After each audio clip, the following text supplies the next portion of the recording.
ये कभी सोचा नहीं था कि इंडिया का सूर्य जो है वो धीमा पड़ जाएगा, उसकी रोशनी जो है वो उस तरह से नहीं चमकेगी। मतलब बहुत शॉकिंग है यार, क्योंकि हमारी आपकी आदत बन चुकी थी कि हमने T20 में सूर्य को चमकते हुए देखा था। लेकिन क्या कप्तानी का अतिरिक्त बोझ सूर्या की चमक को कम कर रहा है? क्या सूर्य कुमार यादव के फ्लॉप होने की वजह कैप्टनसी है, प्रेशर है? हालांकि टीम इंडिया इतनी स्ट्रांग है कि अब तक सूर्य कुमार यादव का फ्लॉप होना नोटिस नहीं हो रहा था।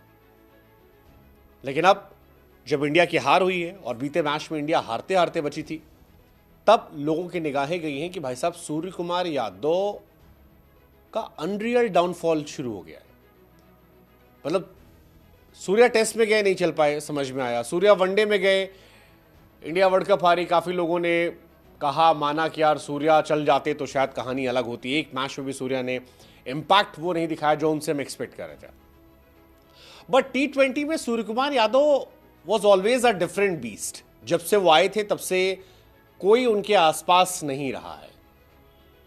इसीलिए शायद सूर्य कुमार यादव का जब ये डाउनफॉल शुरू हुआ है तो ये हमें अनरियल लग रहा है, हैरान कर रहे हैं। मतलब सूर्य कुमार यादव आते हैं, 2 4 5 6 गेंद खेलते हैं और आउट होके चले जाते हैं। हर बार यही हो रहा है, बार बार यही हो रहा है। और इसीलिए सवाल उठ रहा है कि इंडिया का सूर्या कब चमकेगा? कैप्टन फ्लॉप है तो फिर डिसअपॉइंटमेंट। हालांकि लेट्स जस्ट होप कि ये बहुत लॉन्ग लास्टिंग ना हो। एक झटका जो इंडिया को आज लगा है, इस झटके के बाद सूर्या और टीम इंडिया दोनों रिकवरी कर ले। लेकिन क्वेश्चन और चर्चा तो होगी इसके ऊपर कि क्या कैप्टेंसी का प्रेशर है या कुछ और है जिसकी वजह से सूर्या वो सूर्या नजर नहीं आ रहे जिन्हें हम देखते थे। मतलब सूर्या बाबू वो थे जब पूरी टीम स्ट्रगल करती थी, सूर्या बाबू चलते थे। अब इस टाइम क्या है कि लगभग पूरी टीम अच्छा खेल रही है बीते 2-3 महीने में, अगर 1-2 मैच हटा दें इधर तो। लेकिन सूर्या बाबू फ्लॉप चल रहे हैं। पहले T20 मैच में 0 पर आउट हुए, दूसरे T20 मैच में 12 पर आउट हुए, तीसरे T20 मैच में 14 पर आउट हुए। 3 मैच में सिर्फ 26 रन, 8 का एवरेज। ये सूर्य कुमार यादव नहीं जिन्हें हम जानते हैं। और शायद यही वजह है कि अश्विन ने तंज भी कसा कि भाई साहब एक बहुत महीन अंतर होती है, लाइन होती है कि एग्रेसिव क्रिकेट खेलना और उटपटांग क्रिकेट खेलना। सूर्या भाई भी रोहित शर्मा के रास्ते पे चल पड़े हैं। मतलब सूर्या भाई को कुछ महीने तक अभी हम लोग या बहुत सारे लोग एवी डिविलियर्स से बेहतर मानने लगे थे। बट एबीडी ने 6-10 साल तलबों काम किया था इंटरनेशनल क्रिकेट में। सूर्या बाबू इधर काफी फ्लॉप हो गए। अगर आप उनकी आखिरी 6 T20 इनिंग देखोगे, 21 run, 4 run, 1 run, 0 run, 12 run, 14 run. So not a great counting for Surya Kumar Yadav. Let's just hope कि ही कम्स बैक। मतलब Surya full time T20 captain जब से बनाए गए तब से उनकी फॉर्म बहुत खराब हुई है।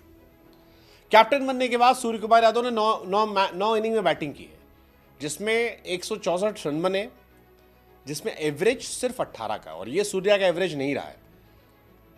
सूर्या टारगेट इसलिए नहीं हुए क्योंकि इंडिया जीत रही थी।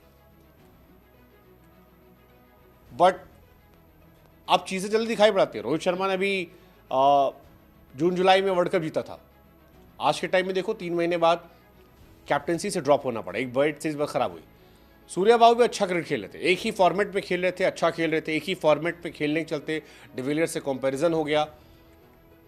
लेकिन अब T20 में उनका डाउनफॉल है। और वो आप स्टैट समझ सकते हो, स्टैट झूठ नहीं बोलते। सूर्या जब कैप्टन नहीं थे तब 58 इनिंग में 2040 रन थे, 43 का एवरेज था, 170 का स्ट्राइक रेट था, 17 अर्धशतक थे, 3 शतक थे। लेकिन कप्तान बनने के बाद सूर्या के बल्ले में मानो जंग लग गई है। 19 इनिंग में 556 रन है, 30 का उनका एवरेज हो गया जो 43 का है, 13 का एवरेज गिरा है उनका। ये बड़ी बात है। केवल 4 अर्धशतक, 1 शतक आए। सूर्या अलग कहानी रही। मैंने कहा ना वो डिफरेंट बीस थे। 171 इंग्लैंड ने बनाए, 145 पर इंडिया सिमट गई 20 ओवर में, 26 रन से मैच हारे।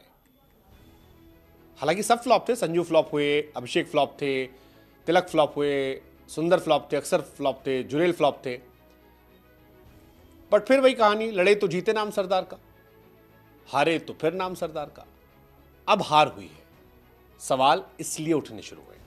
लेट्स जस्ट होप कि इस हार के बाद इंडिया कम बैक कर ले, सूर्या बहु कम बैक कर ले।